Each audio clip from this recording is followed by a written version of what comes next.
Assalamualaikum அன்பு சகோதரிகளே, welcome to Halima's kitchen. இன்னைக்கு வந்து நம்ம ஈஸி மெத்தட்ல வந்து பேச்சுலர்ஸ் குக்கிங் மாதிரி அடுப்புல வந்து நம்ம எதுமே வதக்க வேண்டியதில்லை. ஜஸ்ட் அப்படியே மிக்ஸ் பண்ணி அடுப்புல வைக்கிற மாதிரி ஒரு கிரேவி தான் இப்ப பார்க்க போறோம், சிக்கன் கிரேவி. அதுக்கு பாருங்க இஞ்சி பூண்டு, அப்புறம் வெங்காயம், தக்காளி, தேங்காய் அரை மூடி, தக்காளி வந்து ஒரு 4 போட்டிருக்கேன், வெங்காயம் வந்து ஒரு 3.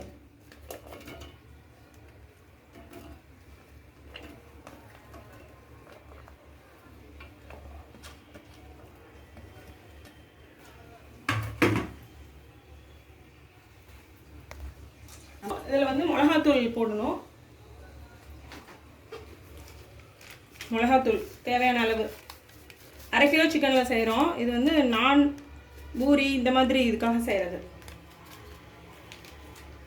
மிளகாத்தூள், அப்புறம் மல்லித்தூள் பாருங்க, மல்லித்தூள் 4 ஸ்பூன். காரம் வந்து உங்களுக்கு தேவையான அளவு போட்டுக்கோங்க. மல்லித்தூள் 4 ஸ்பூன் போடுறேன். இப்போ நைஸாக அரைச்சிட்டு வந்து காட்டுறேன். பாருங்கள், நைஸாக அரைச்சாச்சு. இப்போ வந்து ஒரு 10 முந்திரியும் கொஞ்சம் மஞ்சத்தூளும் போட்டு இன்னும் கொஞ்சம் நல்லா பேஸ்ட் மாதிரி அரைச்சிக்கிறேன். பாருங்கள், அரைச்சிட்டு வந்தாச்சு. வந்து ஜஸ்ட்டு மிக்ஸ் பண்ணி வச்சுட்டு நம்ம 2 விசில் மீடியம் ஃப்ளேமில் விட்டோம்னா வேலை முடிஞ்சிடும். பாருங்கள், சிக்கன் கழுவி நல்லா தண்ணியெலாம் வடித்து வச்சுருக்கேன். இன்னும் அடுப்பு ஆன் பண்ணல. முந்திரி நம்ம எதுக்காக போட்டோம்னா திக்னஸ்க்காக. இப்போ நான் வந்து நம்ம இதுக்கு வந்து நானும் பிபிக்யூவும் செய்கிறோம். அதை வந்து நான் ஃபஸ்ட்டு இது போட்டுக்கோங்க. இன்னும் அடுப்பு ஆன் பண்ணல. பாருங்கள், அரைச்சி வச்சுருக்கோம்ல, அதுக்கு ஊற்றுறேன்.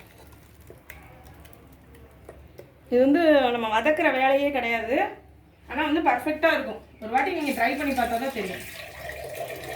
லைட்டாக வந்து ஒரு 1/2 கிளாஸ் தண்ணி தான் ஊற்றுறேன். ஏன்னா இது வந்து டிஃபனுக்காக செய்கிறனால ரொம்ப தண்ணி ஊற்றினா நல்லா இருக்காது. பாருங்கள், இவ்வளோ தான் தண்ணி ஊற்றுறேன். ஒரு 1/2 கிளாஸ்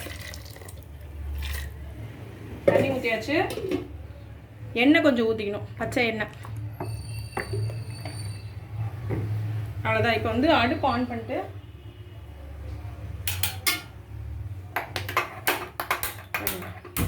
அடுப்பு ஆன் பண்ணியாச்சு. தேவையான அளவு உப்பு. இது வந்து நம்ம நிறைய வேலை இருக்கும்போது, இப்போ நம்ம பிபிக்யூலாம் செய்யும்போது அது நிறைய ஒர்க் இருக்கும். அப்புறம் புரோட்டா, சப்பாத்தி இதெல்லாம் செய்யும்போது இப்படி நம்ம ஜஸ்ட்டு அரைச்சி மிக்ஸ் பண்ணி வச்சோன்னா வேலை முடிஞ்சிடும். பாருங்கள், தேவையான அளவு உப்பு போட்டுக்கோங்க. தேங்காய் எல்லாமே நம்ம ஃபஸ்ட்டே போட்டுடுறோம். எல்லாமே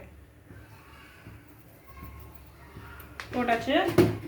இப்போ வந்து கசூரி மேத்தி இருந்தால் கசூரி மேத்தி போடலாம்.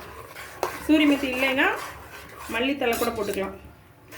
கசூரி மேத்தி பார்த்திங்கன்னா அதிகமாக நம்ம வந்து யூஸ் பண்ண மாட்டோம், வெளியவே வச்சுருவோம். அது சீக்கிரம் வீணாக போயிடும். ஃப்ரிட்ஜில் போட்டு வச்சோம்னா நம்மளுக்கு ரொம்ப நாளைக்கு யூஸ் பண்ணிக்கலாம். ஏன்னா என்னைக்காச்சும் ஒரு நாள் எடுப்போம், மறந்துடுவோம். அப்படி தான் என்னோடய இது வந்து இப்போ கசூரி மேத்தி வந்து வேஸ்ட்டாக போயிடுச்சு. ஸோ நான் கொத்தமல்லி தான் போடுறேன். மீடியம் ஃப்ளேமில் 2 விசில்.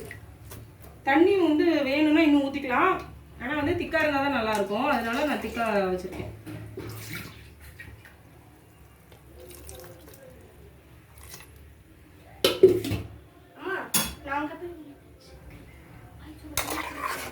இதோ இந்த மாதிரி மிக்ஸ் பண்ணிக்கணும்.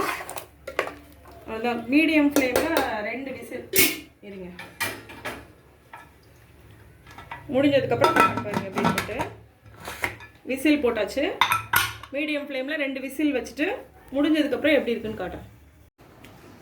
பாருங்கள், 2 விசில் வந்ததுக்கப்புறம் ஆஃப் பண்ணதுக்கப்புறம் இந்த மாதிரி தான் இருக்குது. இது பரோட்டா, நான், சப்பாத்தி இது கூடலாம் வந்து நல்லா இருக்குது. அதாவது ஈஸியாக வேலை முடிஞ்சிருச்சு. பாருங்கள், நீங்களும் இதே மாதிரி ட்ரை பண்ணிவிட்டு என்ஜாய் பண்ணுங்கள். அஸ்ஸலாமு அலைக்கும்.